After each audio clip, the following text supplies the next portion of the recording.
After 250 yards, leave the roundabout at the third exit and then follow the A351. I was listening to a podcast about a battle in Normandy. Please take the third exit. To get the Germans out of Normandy, which has these incredibly steep pitches. Incredibly defensively defend very easily. It's very narrow. Until they discovered that they put a spike on two prongs on the edge of the tank. They could sort of push their way through the hedge and thus get around.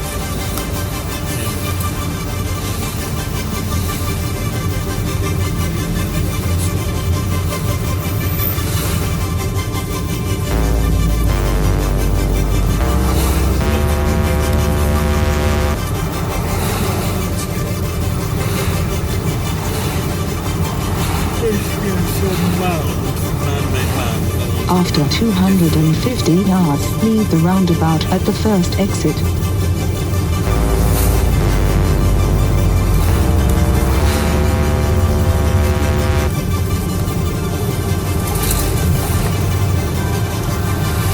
Please take the first exit.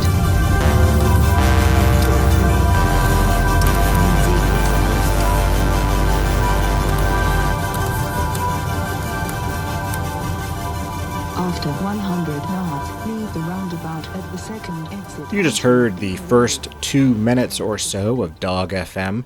That's the debut release of Oliver Chapman and Phoebe Eccles, who are my guests tonight on the Nightwater podcast, the official audio companion to the Nightwater newsletter. Okay, so imagine this. You wake up in the middle of the night. You are parched. You stumble out of bed towards the kitchen, seeking the cold touch of fresh water on your lips. You pour yourself a glass and guzzle it down. Nothing has ever tasted so good. Your mind and your body are completely refreshed, and you're ready to return to bed for a blissful, dreamless sleep. That's exactly what it's like to read Nightwater. It's a late-night niche culture newsletter. It comes out most Tuesdays at 11 p.m. Eastern. Here's what one satisfied subscriber wrote about Nightwater recently. They said, "I can confidently say that Nightwater is one of the weirder newsletters I subscribe to, and which you might enjoy for its utterly idiosyncratic approach to subject matter." That about sums it up, including the emphasis on might enjoy. My name is Adam Cecil. I write Nightwater, and I am your host this evening. Let's get back to Dog FM. I came across this, not really sure what to call it, album, experimental audio project, surreal, narratively audio drama, whatever you want to call it. I came across it on Bandcamp. Bandcamp featured it as one of the best new field recording releases for February 2025, and I was immediately hooked just by the name, Dog FM. In addition to being on Bandcamp, it's also a cassette. Side A is called Made by Dogs, Side B is called For Dogs, and of course, the animal featured on the cover is a pig. I've been listening to it a lot since I've picked it up. I find it captivating. Like I said before, you could call it kind of a narratively audio drama. There is a real structure to it, in large part thanks to kind of three threads that are pulled through the entire piece. So one is this conversation on a family road trip where Oliver's family got lost and quite frustrated with each other. Second are the dog noises, the panting, the whining that kind of follow us through the whole piece. And third is Phoebe's poetry. Not that the poetry gives us any sense of a storyline per se, but it adds another layer, another entry point into understanding how the soundscape and the music is making you feel. And I've been really loving it. I've been listening to Dog FM a lot on my iPod before I go to sleep, which might be one reason why I've been having very odd dreams recently. In any case, I'm so thankful that Oliver and Phoebe gave me some of their time to talk about the origins of Dog FM, how they composed this piece, and of course, their ideal late night vibes. But before I jump into the interview, just want to remind you, if you're not already subscribed to the Nightwater newsletter, please do so at nightwater.email. That is a URL, totally free with an optional paid tier if you want to give your financial support. I would really appreciate it. All right, here's Oliver Chapman and Phoebe Eccles here to talk about Dog FM.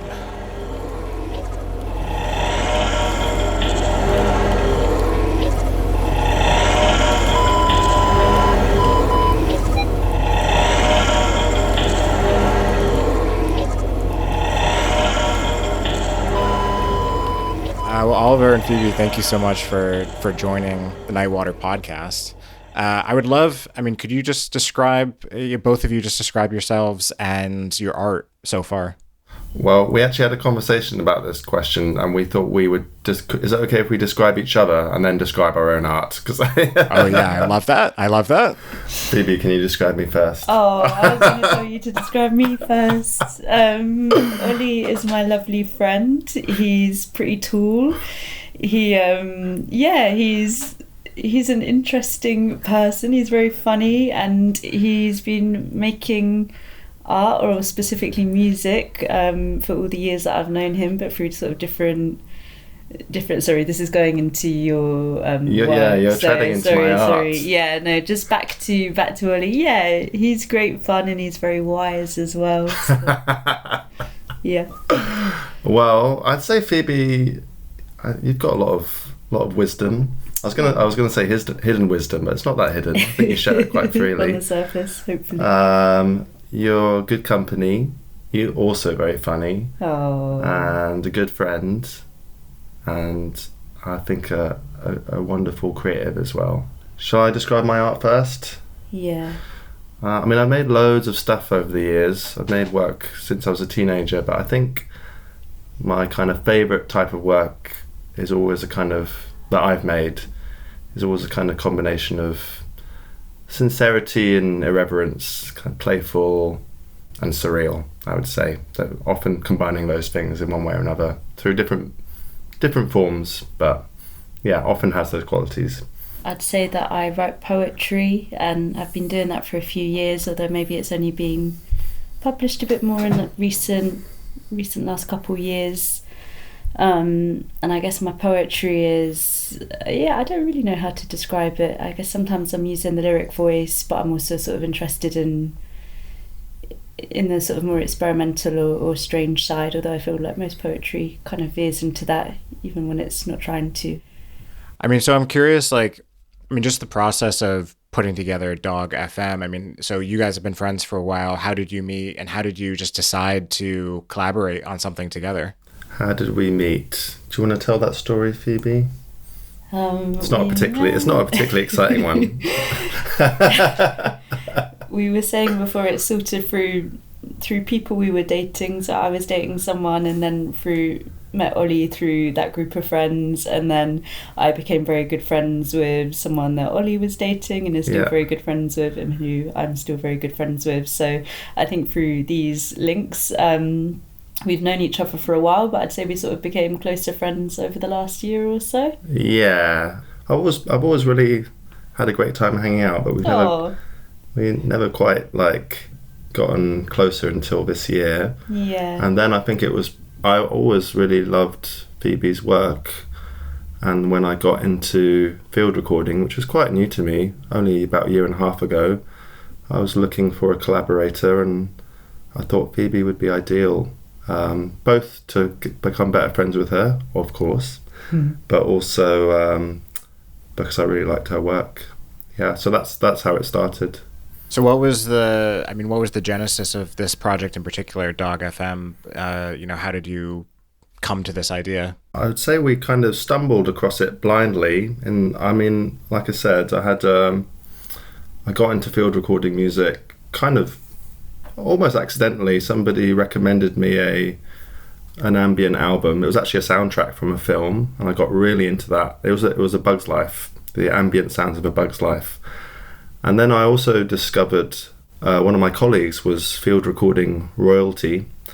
I work in a school, and I worked with this man called Mr. Lampkin, and it turned out that he was Graham Lampkin, who, little did I know, was a field recording celebrity. And at the same time as this, I kind of got into his work, and then I think enrolled on a evening course at Goldsmith to do field recording, and I started taking samples. And I think our first conversation was just let's put poetry and field recording together. That was where we started. There was no idea of where that would go, and then it kind of slowly morphed over months, really slowly. I knew that I wanted to make something kind of long form, in both in terms of process and in terms of the actual experience of listening, but I had no idea that it would end up being what it was, apart from being something that included poetry. What was your experience, Phoebe? Because I guess we're on slightly different sides of the project. And yeah, I guess at first, because I was thinking about it from the poetry side, and Ollie said, how do you feel about recording your poems with sound? And I didn't really know what that was going to look like, and I think at first I was a bit anxious about it, because poetry sometimes when it's said out loud is embarrassing and I didn't want to embarrass myself, and I did find when I was first reading poems it was really hard to avoid poet's voice, so I think the early process for me was sort of figuring out with Ollie actually how to shift from that and how to change that. And I think what happened is, as the project got bigger, which I didn't know it was going to get so big. Maybe you did know. I think we started with in terms of like long. Yeah, I think we started with let's make something worth 15 minutes. We had no idea how it was going to be tied together. It really, I think it was shaped just by the samples that I was getting. So it wasn't that I kind of recorded loads of stuff and then was like, let's make something out of this. We were kind of recording samples and making the composition at the same time. So it kind of got molded together, and it was kind of shaped by whatever I came across. Is that true for the poetry as well? Were you writing the poetry along with the recordings and the composition? So the first 2 poems in the piece I'd written before, but we sort of tried a few poems. So the first poem we recorded was a poem that I'd been working on for a long time, a longer poem than any of the ones in the piece, and a poem that I think is good, but it's a poem with quite a distinct emotional tone to it. And I think when we were working on it, actually it sounded great, didn't it? Because we had this sort of like stirring chords that came in at one point. Oh, the very first thing that ended up not being on the piece. Yeah, exactly. That's right. And it did sound good, but I think in the end we dropped it because it wasn't quite working, or it didn't feel quite right with the overall piece. So we dropped that, and then we tried a few different poems. So the first 2 poems were, I think I edited them slightly the more I spoke them to sort of make them sound more conversational, but barely, just a tiny bit. And then the third poem I wrote in response to everything that Ollie had made, or that we'd made. That was kind of like piece. 8, because the whole thing took about 8 months, I would say. And you kind of wrote the final poem in response to what we'd made up until that point, which was pretty much the whole thing.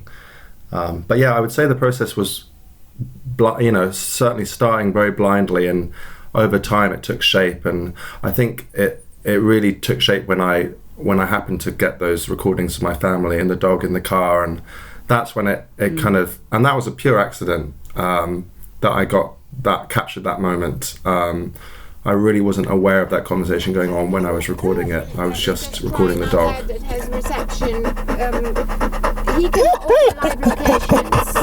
It doesn't work for me. It doesn't work on my phone. And I have no reception. I don't know why on the website that was posted, I was supposed to link to exactly where we are. Sorry, say it again. I also posted a Google Map link to exactly where we are. Yeah, your live location. No, not my live location. I posted a Google Maps link. Why we just can't follow each other in a car like we used to do? It would be a lot easier. I know that Matilda is trying. I have no reception. Can I turn off? Maybe he can read. Get off my phone. That obviously forms the narrative thread of the piece, and I think that's when there was something to kind of thread all this, all these soundscapes and poems together. I think before that, it was a bit kind of meandering. It was so I think that, which was I was expecting, but it was that was when it kind of started to make sense, I guess. I think the contrast of the natural speech of your family, and those words existing in a very particular way, and then the poems coming in and being in such a different kind of sphere, or language being used in such a very different way, and then that also being with the sounds, which are also a kind of language. I think that really worked well. Yeah, and suddenly then these other soundscapes I'd made kind of. They felt connected with the space of the car and the family, and it all made sense. It was something to kind of, connect with, I think, in a tangible way. I think it actually reflects also my like enthusiasm and excitement for like going around mainly London, just recording stuff, and without planning to. That's the way it was shaped by that, definitely. And I was just excited to kind of explore different soundscapes and see what I could make, and these different spaces and ambiences and moods. Yeah. For the poetry side of things, so you said that, you know, you were kind of finding your own like reading voice while you were recording. I mean, is that something that you've done a lot of before, a lot of readings, any kind of recording of your poetry before? I don't think any recording.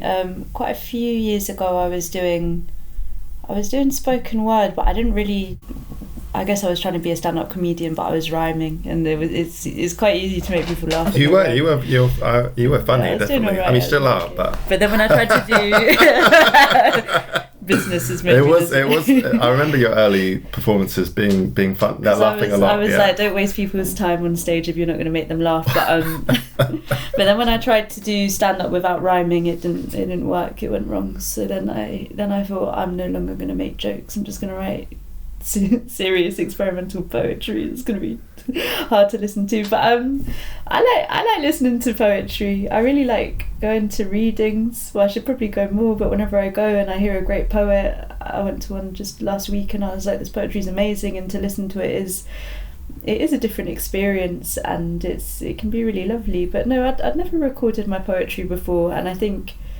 watching it go from the earlier drafts of Dog FM, or the earlier drafts of the poems, to what it is now is really nice, because we worked quite a lot on how I'd read the poems, and I guess maybe I'd read poems differently for a different project, or if it was without the sounds. But I think the way we figured out how I would read the poems, I very much like figured that out with Ollie.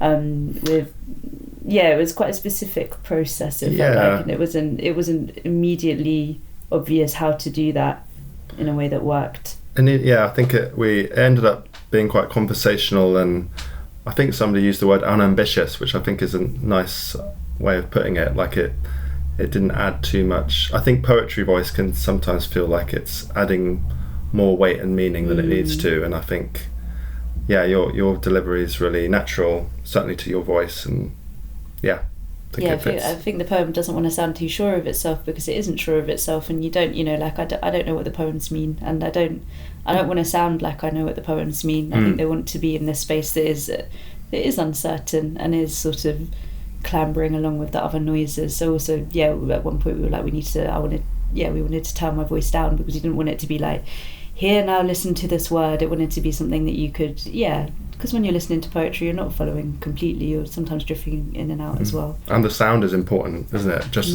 as much as the kind of the meaning of the words, just the sound of it. Yeah, absolutely. Yeah.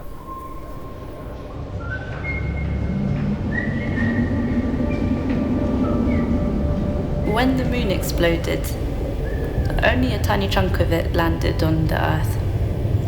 Big enough still to be crane lifted and then carefully lowered into the Tate's turbine hall, where it hung from the ceiling for a month or two, growing weird sporish things like hairs on a chin. No, they were more like tentacles, the way they snaked muscular through the air, following visitors, blinking at the rim.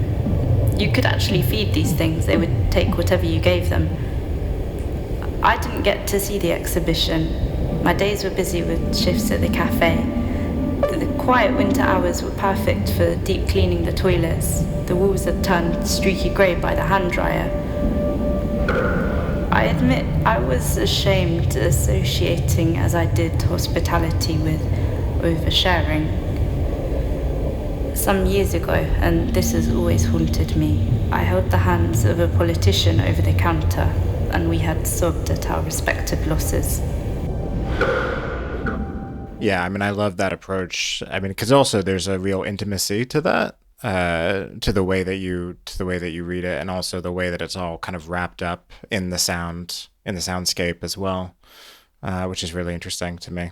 I mean, so I'm curious. I mean, like, you talk a little bit about the recording and kind of how you were composing as you were recording, but like, what did that composition process really look like in terms of, how did you approach what you were creating. I mean, I was super interested in just like kind of the layering and the collaging of like the music and the poetry and the sounds, and then like the field recordings and kind of the way you move between all of those different things. So I'm curious kind of just, what that process looked like for you.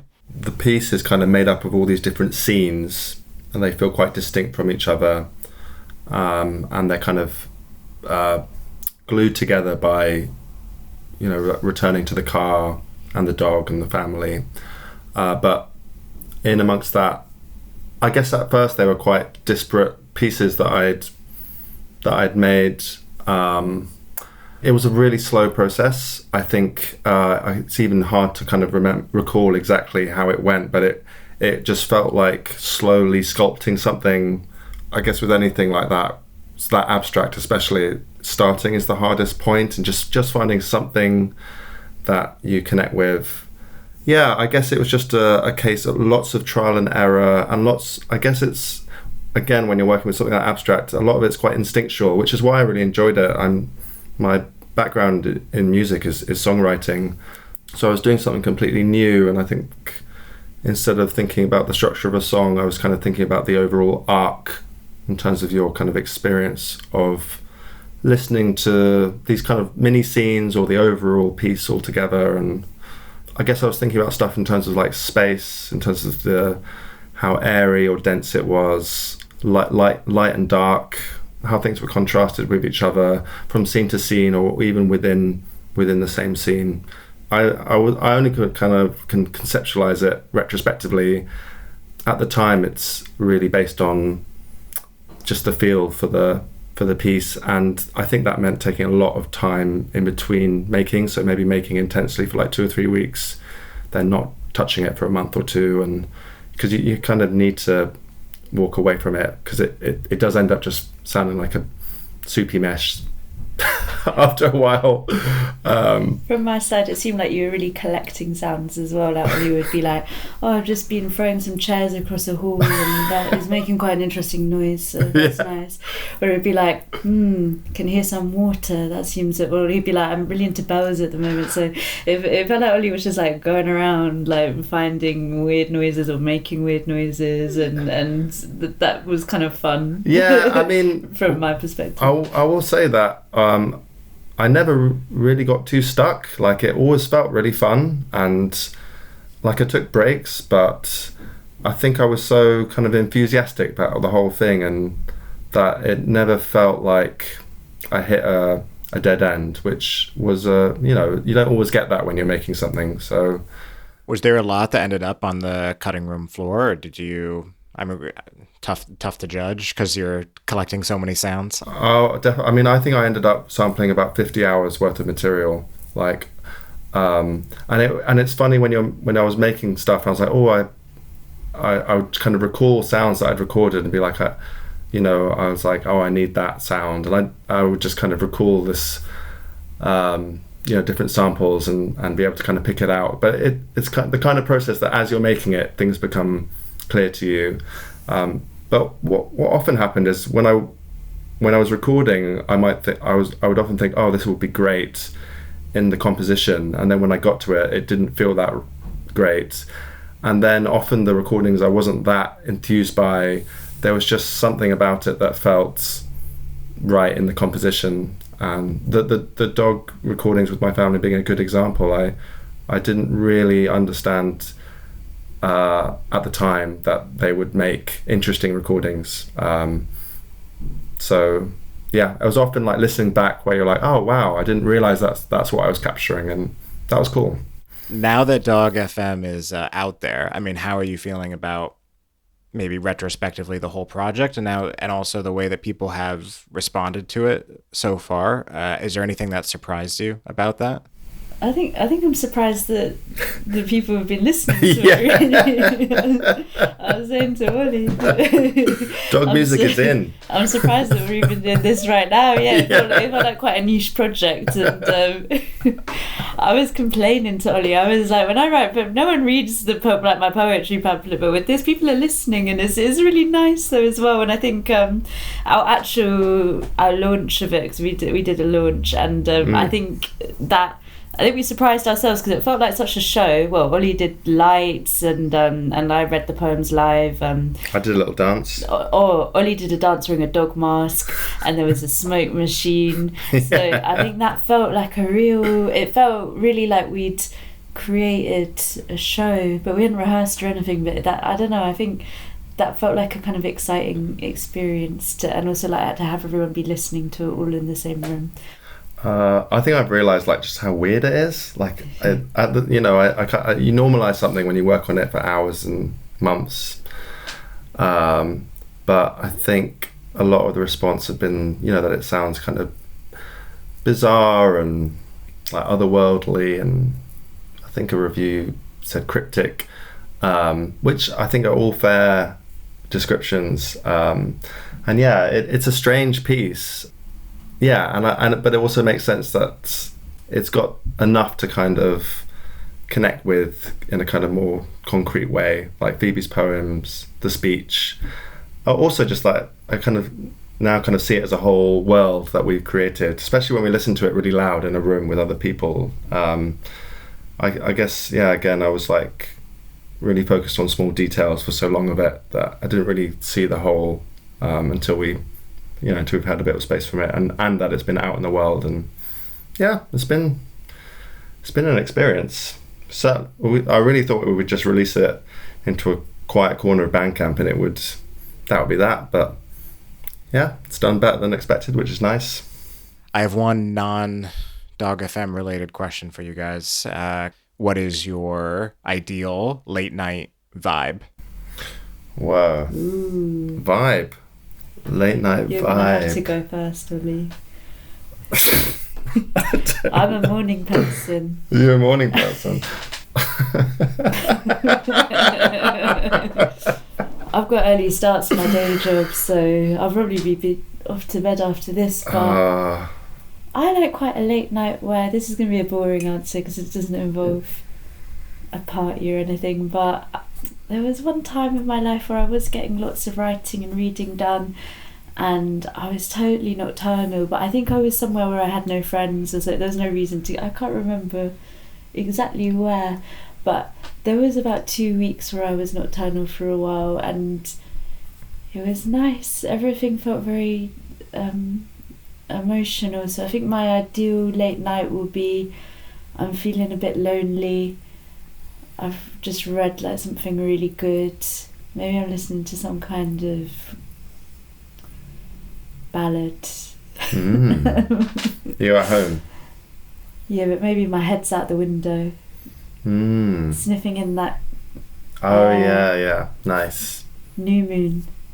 Well, I've been thinking about new projects, and one of the ideas I had was to start recording in the night time, walking through London.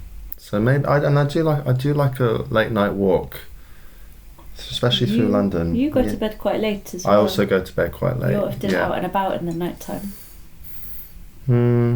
Yeah, I think I like the idea of myself walking around London at night. I don't know how often I actually do it, but that doesn't mean that's not my vibe.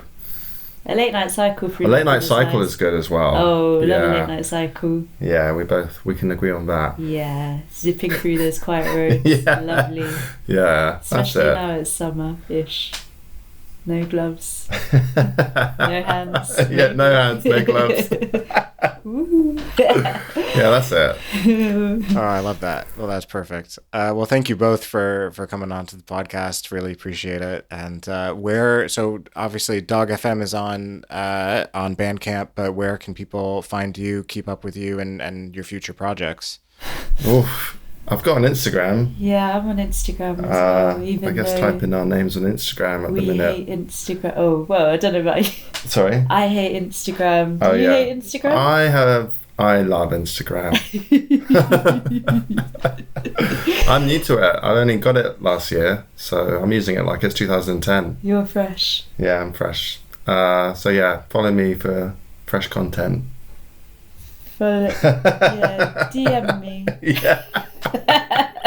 Why not?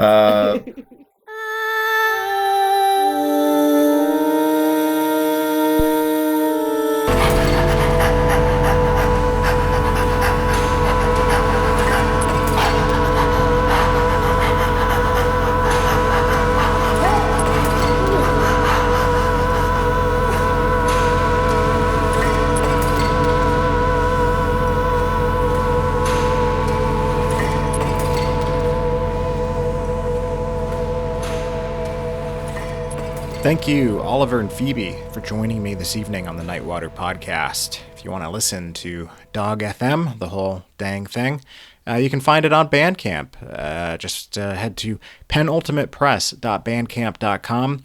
I'll throw a link directly to Dog FM in the show notes as well. It's also up on Apple Music and Spotify now. Just search Dog FM on either one of those or check the show notes. Also in the show notes, links to follow Oliver and Phoebe on Instagram. Oliver is at Laguna Beach, but the third A is a 4. A little bit of a logic puzzle there. See if you can figure it out. And Phoebe is at Phoebe_XECCS. My name is Adam Cecil. You can find me at Fake Adam Cecil on Blue Sky. I write Nightwater, a niche culture newsletter. Maybe you've heard of it. You can find that at nightwater.email. Subscribe for free today or become a paying Day Soda subscriber to help support me buying more great field recordings over on Bandcamp. You can also find Nightwater on social media. It's on Blue Sky at nightwater.email, very easy. And on Instagram/Threads, it's at Nightwater Memes. Links to those in the show notes along with everything else. Until next time, may your Nightwater be cold and your newsletters refreshing.